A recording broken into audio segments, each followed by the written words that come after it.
Hi friends, my name is Gwendolyn and welcome to Horror Loveposting, where I go on about horror because I love it. Warning, this review contains mentions of suicide and sexual assault.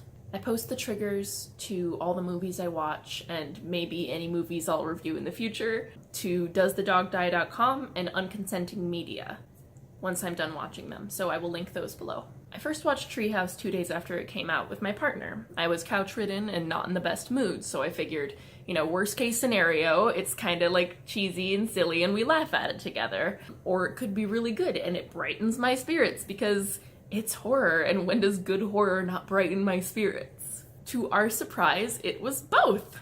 I rushed online to see if others enjoyed it as much as I did, and was appalled to see that there were only like 2 or 3 reviews, and they were only 2 or 3 stars each. And of course the kicker, they were all men. And it's like, hey, nothing wrong with that, but you might want somebody else's perspective on this one, yeah? Okay, so here I am. Figured we'd go for it, my first goddamn movie review. Treehouse is the 6th installment to Hulu's Into the Dark, what is technically a TV series but contains movie-length episodes. They're unrelated to each other than their theme. Each episode is themed after a holiday, and they come out month by month according to those holidays. And I would like to have a cheesy fan moment and say, I love Into the Dark so goddamn much. I would doubt that I'm the biggest fan, but I have not met a single person who has said anything about a single one of these movies, and they're some of my favorite movies in a long time, and having a horror movie from a studio I respect that's free and available to me every single month, and to be the first person to review it and post triggers every time, it's amazing. Hulu, many kisses. But as far as the holiday theme goes, Treehouse's holiday twist was not as upfront as the others, but we'll get to that later. It took me a while to decide whether or not I wanted this to be a spoiler-free review, but I've come to the conclusion that I cannot properly love post about this movie without full access to the movie's content. With that being said, spoilers from here on out, I think. I'm gonna walk you through the movie probably, because that's fun. I just like talking about movies, man. I don't know if anyone will watch, but Treehouse delivers a message, which I have not really seen yet, and I'll talk more about that at the end. But it's in a way that I'm really glad and haven't really seen either, which is cheesy horror. When I say cheesy, I mean it in a completely affectionate way. There's nothing wrong with cheesy horror. As long as it's leading to deeper themes or adds to the experience, I'm all the way in. The character we follow in Treehouse is essentially an American play on Gordon Ramsay. He's a hard-ass TV chef working the grind in LA. We learn early on that he shares custody of his young daughter with his ex-wife. It's clear he doesn't pay enough attention to her. Celebrity chef Peter Rake is played by Jimmy Simpson, or as I knew him prior, Liam McPoyle of Always Sunny, greasy fame. And Simpson's performance sweeps the first half of this movie off its feet and carries it swiftly home. When you've seen an actor with the same hair and makeup be unrecognizable as another character, it's amazing. It's embodiment and dedication. It's like, I don't know, the example I used when I was talking to my partner about it was how for so many roles Johnny Depp is revered for his acting, saying how unrecognizable he is, comparing 2 of his roles, whereas they may be very similar characters when it just looks different. So to see a character who doesn't really wear any makeup or have much hair or costume stylization, but almost so unrecognizable just in the way he holds his face and his mannerisms and just his overall energy, it was just really cool. He did great. I haven't seen him in anything else besides those 2, that I remember, so I might have to go back and look at more of his stuff. I've known a few of the actors from this. They all either super delivered or at the very least were very different from the roles I've known them as. And everyone else killed it. It's just, good job, everybody.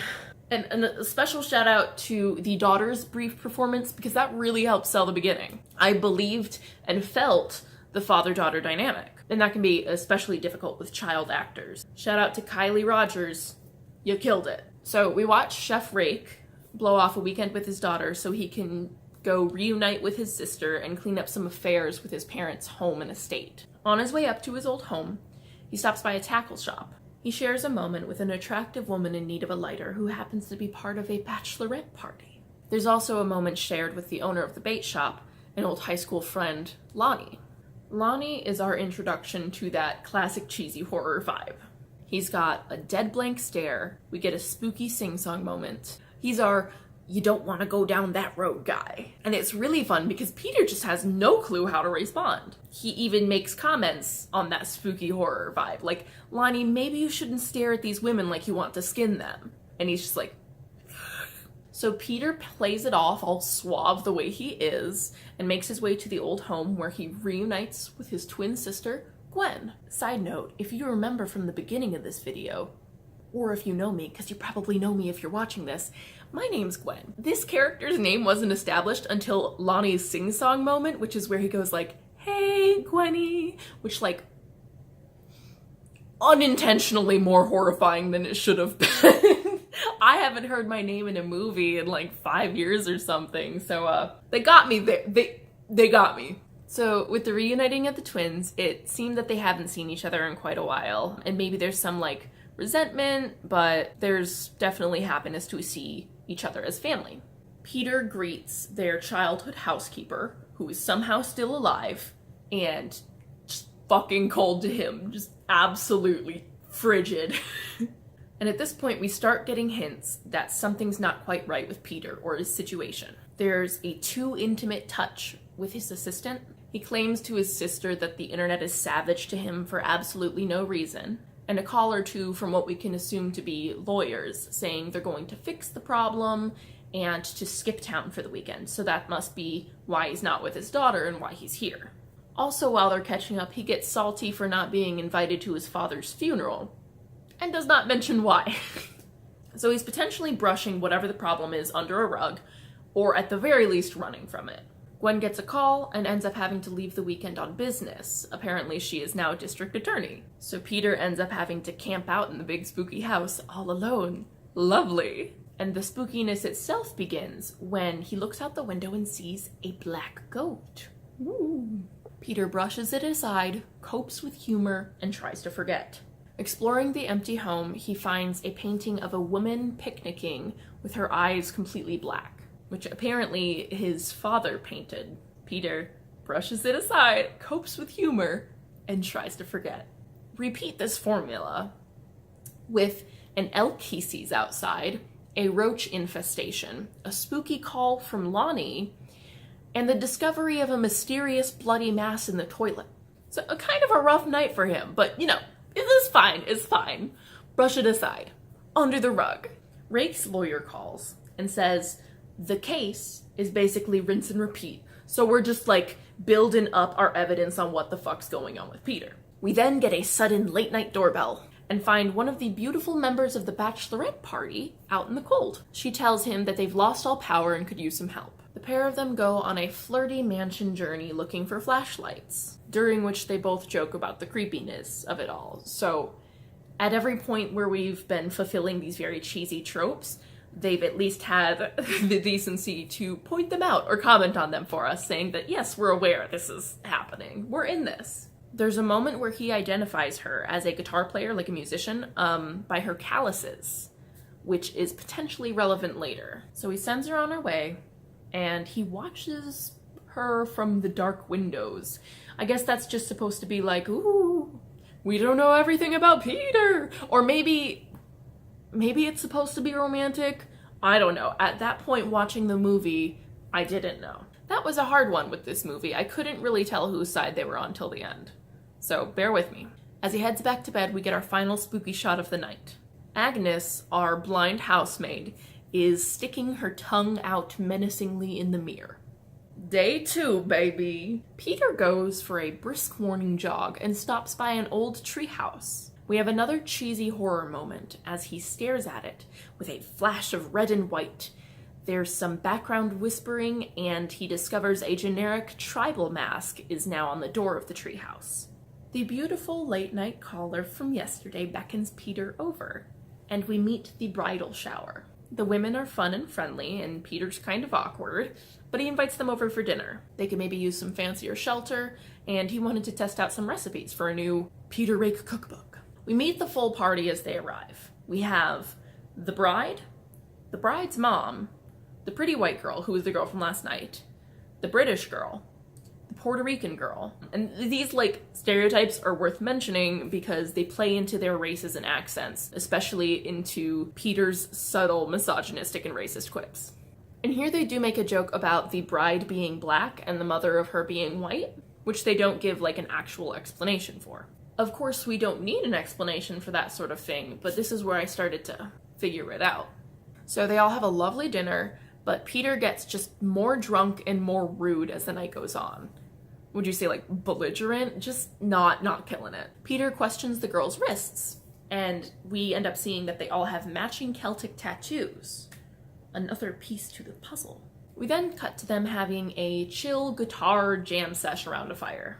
Agnes comes out with some tea for them. They welcome her to the circle, and she says she's fine. That she just enjoys seeing some sisters communing. Then Elena, the Puerto Rican partier, makes eye contact with Agnes, like... And that's when it hit me. It's witches, baby!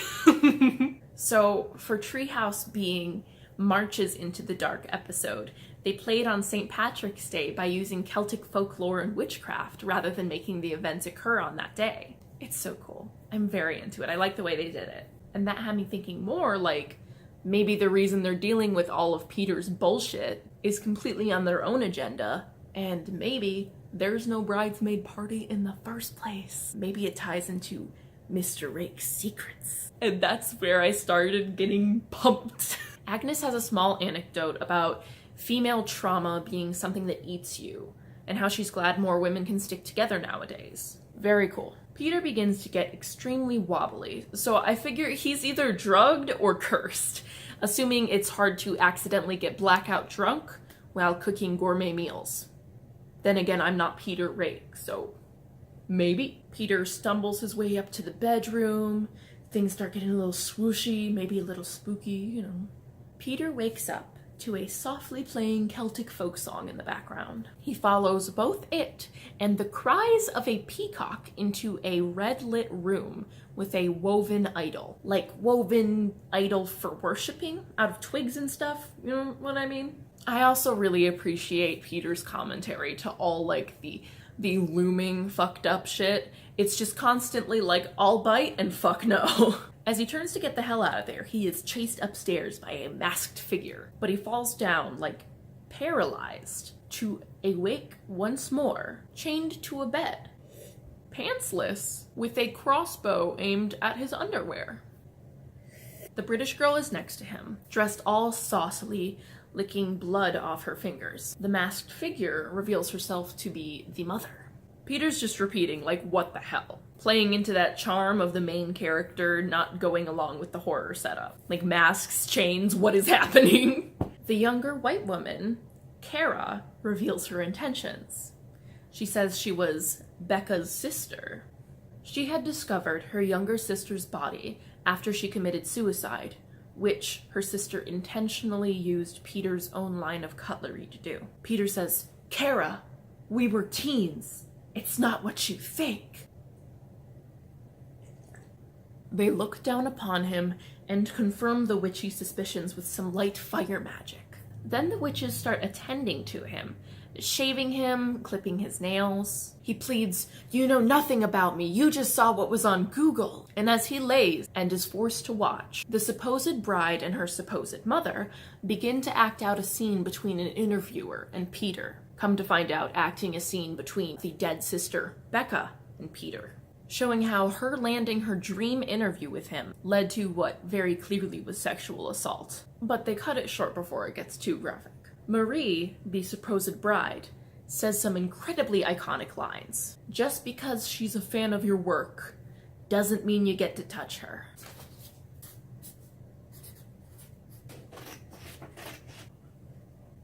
I was gonna put it up like a sign, but it's kind of small. We also find out that the supposed mother and daughter are actually married, not related. And I think they may have met through the witch hood. Goals. Peter repeats and rephrases constant excuses that every single one of the witches shuts down. All of the reasons that he could blame a victim, but none of them buying it, knowing the truth, or at least their own truths. Marie, now angered, starts chanting and cracking her joints. Her wife says, "Hey, watch out, she's into voodoo." And now we're back into that cheesy territory. And this is where I personally realized, like, it's totally intentional. It wasn't a bad writer saying that a black woman cracking her neck is voodoo. It is a black woman fooling a gullible and scared white dude and having fun with it. So I begin to think, like, how real is any of it? But the point for now is that it's real enough for Peter. I mean, it must be. He pisses himself at this point. Very smooth. Smooth as usual, Peter. So the mother reveals her personal truth, which is while she's not Marie's mother, she's the mother of a victim. Her daughter came forward about her abuse, but her daughter's abuser was not only not charged, but is doing very well in his current sports career.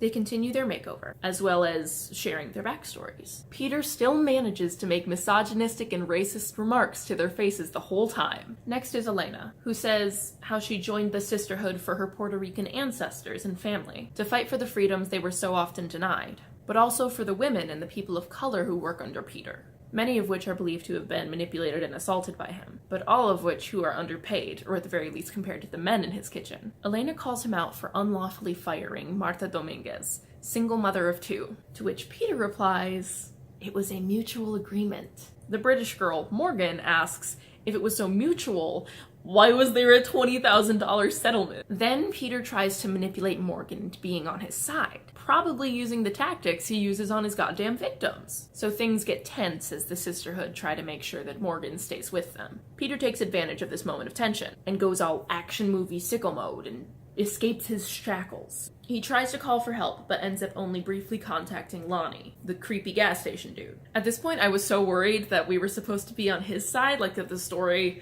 wanted us to root for him and this was like his turning moment, and that the witches were supposed to be some like angry stereotype. But like, luckily, it was not over. Peter is caught in a chokehold and recaptured. He ends up taking a lot of damn naps. So during Peter's sleepy time part 4, Lonnie responds to the distress call. He shows up, he's smarter than they think, and he's brought a weapon. But one of the few things we learned about Lonnie at the gas station was like, he's loyal to his mother. And boom, Agnes shows up, either using her badass witch senses or her badass older wise lady senses. But she walks out at night, blind and in sunglasses, to tell what we now know is her son to go home. She says she got it all under control. So the witch asks Agnes why she didn't tell anyone that Lonnie was her son, or at least why she didn't tell Gwen and Peter. And Agnes says it's because the apple doesn't fall far from the tree, meaning that Lonnie is the rape child of Peter's father. And Agnes looks at her and said, "So you go back in there and you finish what you started." And then she just goes to bed. Love that. For the next Girls' Night Out event, they dress Peter up in the clothes of the dead sister and send him out to chase him through the night. He stumbles towards the treehouse for safety, the one from his childhood that he saw on his morning jog. Inside, covering the wall, were newspaper articles, just detailing and speculating all of his sexual assault controversy, as well as, like, employee mistreatment. Through the treehouse, he sees a car and runs out for help. Turns out it's Gwen. He attempts to tell her everything, just how fucking crazy these bitches are, just how crazy these witches are, and yes, they made the joke in the movie. She says, "Well, I didn't tell him they could do all that." And he's more blown away than I am, of course. Gwen says that Peter left her no choice because this shit keeps happening. He's like, "You scarred me for life, and you're my own damn sister." And she's like, "Well, I'm your own damn sister, and you raped my best friend in our fucking treehouse." He's like, "Rape? What does that even mean? Nobody knows what that even means anymore." And at this point, my partner and I look at each other like, you know who says that? Rapists. He says, "I was drunk. I was a teen. It happened forever ago. A blurry mess."